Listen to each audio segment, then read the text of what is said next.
Hello students, आज के video में हम आपको बताएंगे वेक्टरों का गुणन। दो वेक्टरों को जब हम गुणा करते हैं, मल्टीप्लाई करते हैं, तो प्राप्त राशि अदिश भी हो सकती है, सदिश भी हो सकती है। इसलिए इसका गुणन बीजगणितीय विधि से नहीं किया जा सकता है। सदिश राशि में दिशा भी होती है, इसलिए इसका गुणन दो तरह से किया जाता है। पहला, दोनों वेक्टर को गुणा करने से अदिश राशि प्राप्त हो सकती है, तो उसे अदिश गुणन कहते हैं। अगर दोनों वेक्टर को गुणा करने से सदिश राशि प्राप्त होती है, तो उसे हम सदिश राशि कहते हैं। जैसे उदाहरण के लिए, बल और विस्थापन को जब हम गुणा करते हैं तो हमें कार्य प्राप्त होता है। कार्य एक अदिश राशि है। तो बल और विस्थापन दोनों सदिश राशियां हैं, लेकिन गुणा करने के बाद जो हमें मिला वो अदिश राशि मिला। बल और विस्थापन को गुणा करने से आघूर्ण भी प्राप्त होता है, जो कि सदिश राशि है। यानी बल सदिश, विस्थापन सदिश गुणा करने के बाद जो राशि हमें मिली आघूर्ण, वह सदिश है। तो कार्य मिला तो अदिश और आघूर्ण मिला तो सदिश। इस तरह से गुणनफल, इसका गुणन दो तरह से होता है। पहला अदिश गुणन, दूसरा सदिश गुणन। दो वेक्टरों का अदिश गुणन।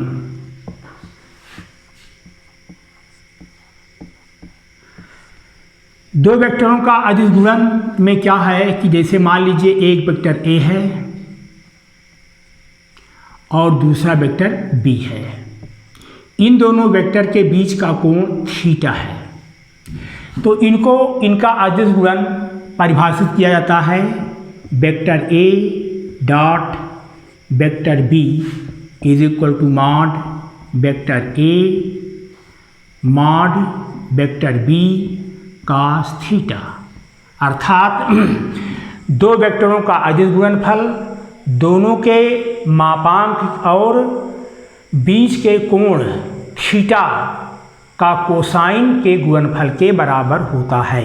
यानी ए dot B is equal to mod b. Mod a का मापांक है, मॉड बी का मापांक है यानी परिमाण है, और थीटा दोनों के बीच का कोण है। तो इस तरह से vector A dot vector B is equal to vector A mod vector A into mod vector B cos theta. इसको हम इस तरह से भी परिभाषित करते हैं कि दो वेक्टरों का अदिश गुणनफल एक वेक्टर का परिमाण तथा दूसरे वेक्टर का पहले वेक्टर ए की दिशा में घटक के गुणनफल के बराबर होता है। वेक्टर बी का वेक्टर ए की दिशा में घटक, वेक्टर बी का ए की दिशा में घटक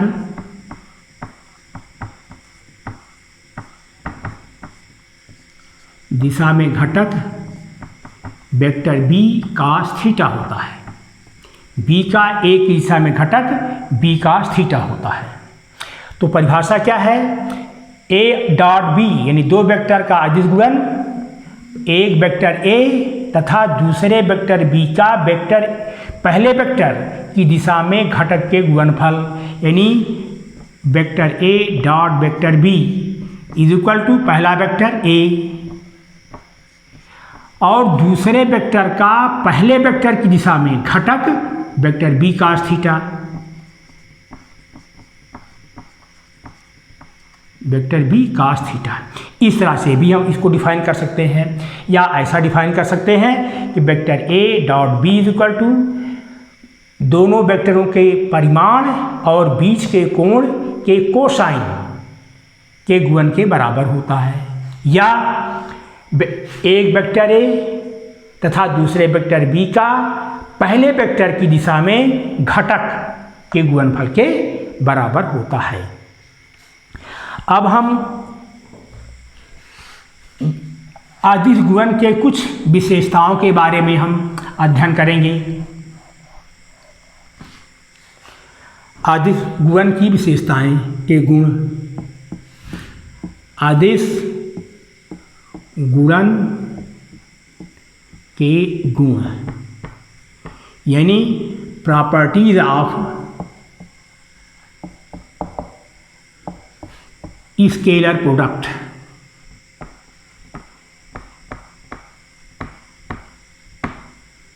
प्रॉपर्टीज ऑफ स्केलर प्रोडक्ट। पहली प्रॉपर्टी यह है कि दो वेक्टर का अदिश गुणनफल धनात्मक पॉजिटिव हो सकता है, निगेटिव हो सकता है और जीरो भी हो सकता है। कैसे, आओ देखते हैं। Vector A dot vector B अभी हमने डिफाइन किया, vector A mod vector B cos theta.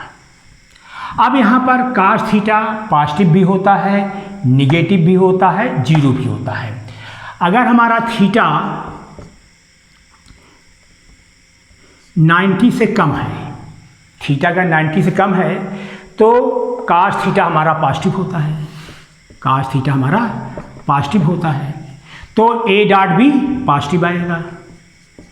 Vector A dot B क्या होगा, ये हमारा पॉजिटिव आएगा, क्योंकि थीटा अगर 90 से 90 से कम होता है तो कॉस थीटा पॉजिटिव होता है और उस दिशा में ये पॉजिटिव आएगा। अगर हमारा थीटा 90 हो जाता है तो कॉस 90 जीरो हो जाता है, उस दशा में ए डॉट बी जीरो हो जाएगा, यानी vector A dot vector B हमारा जीरो हो जाता है। जब थीटा हमारा 90 होता है तो कॉस 90 जीरो होता है और vector A dot vector B zero हो जाता है। अगर थीटा 90 से ज़्यादा हो जाता है तो हमारा कॉस थीटा निगेटिव हो जाता है और उस दिशा में निगेटिव हो जाता है, तो vector A dot vector B ये हमारे निगेटिव हो जाते हैं। ये निर्भर करता है कि थीटा 90 से कम है, 90 है या 90 से ज़्यादा है। अगर 90 से कम है तब तो पॉजिटिव होगा, जब थीटा 90 हो जाता है तो ए डॉट बी जीरो हो जाता है, जब थीटा 90 से ज़्यादा होता है तो कॉस थीटा हमारा निगेटिव हो जाता है और ए डॉट बी भी निगेटिव हो जाता है। ये तो हमारी पहली प्रॉपर्टी रही। दूसरी प्रॉपर्टी में हम चलते हैं।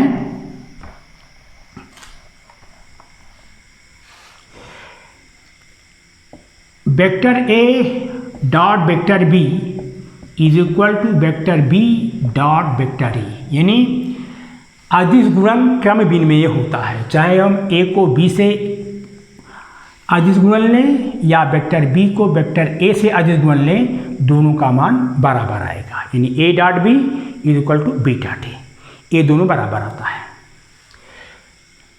तीसरी प्रॉपर्टी में अगर वेक्टर ए और वेक्टर बी परस्पर लंबवत हैं, जैसा कि मैंने बताया लंबवत हैं, तो ऐसी दिशा में दोनों के बीच का कोण थीटा 90 डिग्री हुआ।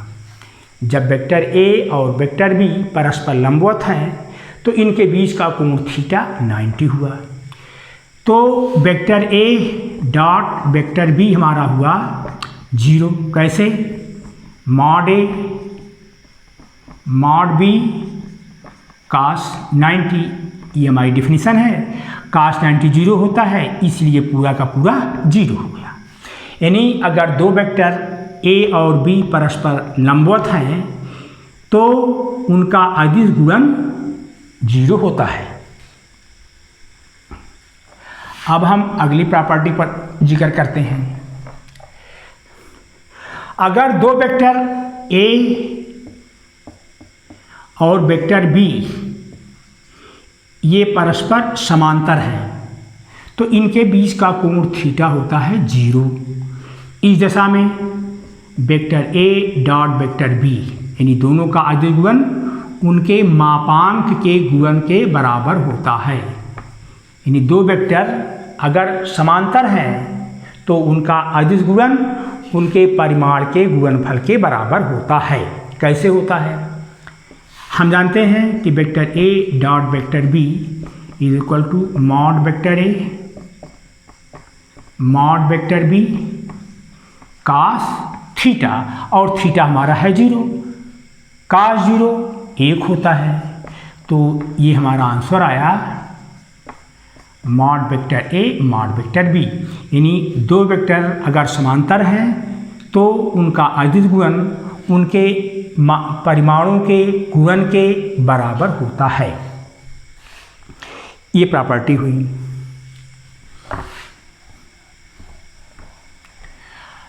अब लंब कोणीय वेक्टर आई जे तथा के ये लंब कोणीय एकांक सदिश कहे जाते हैं। आई जो है एक्स अक्ष के अनुदिश को आई कहते हैं, वाई अक्ष के अनुदिश जे कहते हैं और जेड अक्ष के अनुदिश के कहते हैं। इस तरह से आई एक्स अक्ष के अनुदिश एकांक सदिश है, जे वाई अक्ष के अनुदिश एकांक सदिश है और के जेड अक्ष के अनुदिश एकांक सदिश है।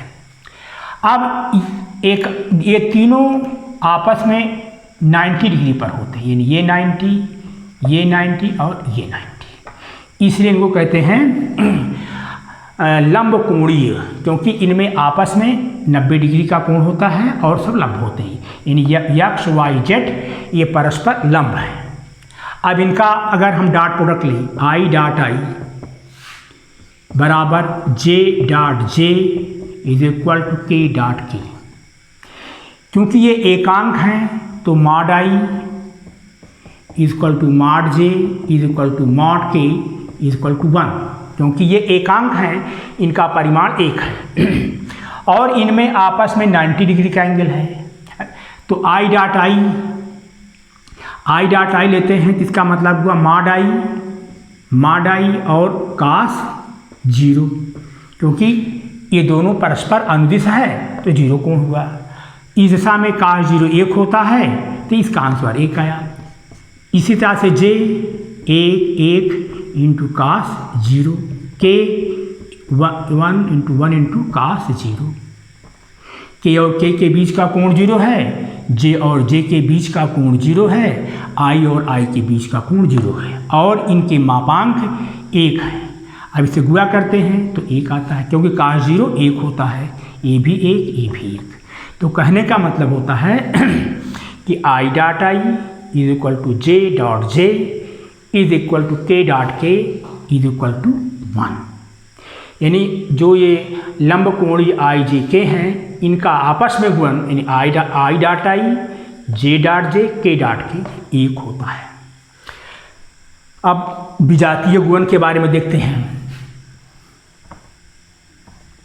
यानी i dot j is equal to j dot k is equal to k dot i. अब आई और जे के बीच में कोण 90 डिग्री है, इनका मापांक 1 है, तो 1 इंटू कास 90। यहाँ पर जे का मापांक 1, के का मापांक 1 और कास 90, के का मापांक 1, आई का मापांक 1 और कास 90।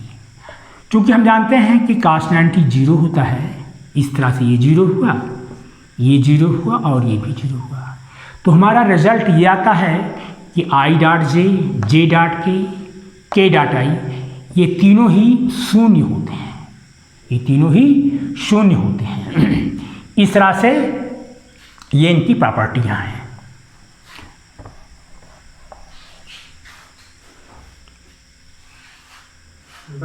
रुक जा।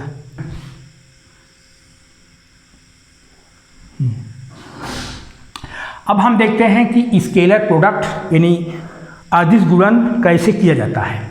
जैसे मान लीजिए एक वेक्टर ए है, इसको ए x i plus A Y j plus A Z के, तथा वेक्टर बी है उसको B x i plus b y j plus b z के से प्रदर्शित किया गया है। ये वेक्टर ए एक्स है, ये वेक्टर ए है, ये वेक्टर बी है।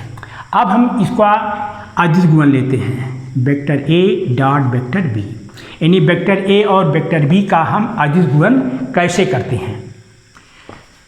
तो इसको लिखते हैं वेक्टर ए की जगह पे dot vector b b x i plus b y j plus b z के। अब इसे हमें अदिश गुणन लेना है। तो इसका तरीका ये होता है कि आई को आई से गुणा करेंगे, जे के गुणांक को इसके जे के गुणांक से गुणा करेंगे और के गुणांक को के गुणांक से गुणा करते हैं। अगर हम आई को जे से गुणा करेंगे तो आई डॉट जे आएगा और आई डॉट जे 0 होता है, तो ये शून्य होगा। इसी तरह से अगर के से गुणा करें ये भी शून्य होगा। ए वाई जे को आई से गुणा करेंगे बी एक्स से, तो जे और आई आएगा, ये भी शून्य होगा। इसी तरह से बी जेड के से लेंगे, ये भी शून्य आएगा। ए जेड के को आई से करेंगे तो भी शून्य आएगा, और बी जेड से करते हैं तो भी शून्य आता है, क्योंकि आई डॉट जे डॉट के और आई डॉट के तीनों ही शून्य होते हैं। यानी लंब कोणीय वेक्टर को अगर विजातीय से में गुणा करें तो शून्य आता है, और सजातीय से गुणा करें तो 1 आता है। तो इसलिए इनका हम सजातीय गुणन लेते हैं, यानी आई का आई से, जे का जे से और के का के से। तो हमारा आंसर आता है आई को आई से करेंगे तो ए एक्स बी एक्स, जे से करेंगे तो ए वाई बी वाई, के को के से करेंगे तो ए Z B Z.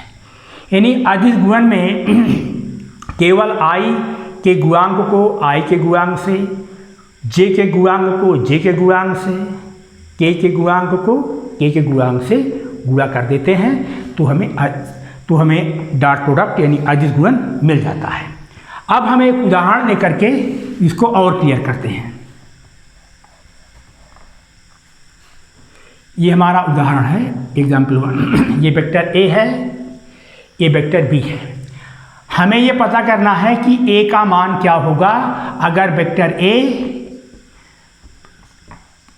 Perpendicular to vector B. अगर ए और बी आपस में परपेंडिकुलर हैं तो ए का मान क्या होगा। अभी हमने बताया कि अगर ये परपेंडिकुलर लंबवत हैं तो vector A dot vector B का गुणन शून्य होना चाहिए, यानी vector A dot vector B शून्य होगा क्योंकि ये दोनों लंबवत हैं। अब इसको लिखेंगे वेक्टर ए की जगह पे 2i plus a j plus k dot 4i minus 2j minus 2k is equal to 0, क्योंकि लंबवत हैं। अब इसको गुणा करेंगे अदिश गुणन। जैसे हमने बताया था कि i को i से, j को j से और k को k से। तो इसको i को y से करेंगे तो i का यहाँ गुणांक यहाँ 2 है, यहाँ पे i का गुणांक 4 है, तो गुणा करने पर 2 गुणे 4। फिर इससे करेंगे, यहाँ प्लस a है, यहाँ माइनस 2 है, तो माइनस 2a। यहाँ पर k है, यहाँ माइनस 2k है, तो माइनस 2k और इज इक्वल टू 0। इस तरह से इन दोनों का अदिश गुणन हो गया। एक बार फिर बताते हैं, i के गुणांक को i के गुणांक से गुणा करेंगे तो 4 दूनी 8, j के गुणांक को j के गुणांक से करेंगे तो माइनस 2a, के गुणांक को के गुणांक से करेंगे तो माइनस 2। अब इसको हल करते हैं, 8 minus 2a minus 2 is equal to 0, यानी minus 2a is equal to 2 minus 8 is equal to minus 6। तो a हुआ minus 6 upon minus 2 is equal to 3। इस तरह से a का मान हुआ 3। अदिश गुणन की प्रक्रिया हम लोगों ने सीख लिया। अब इसके एग्जाम्पल्स कल हम और डिटेल में बताएंगे। इस चैनल को शुरू से लेकर के आखिरी तक देखिए, तब आपको अदिश गुणन क्लियर होगा।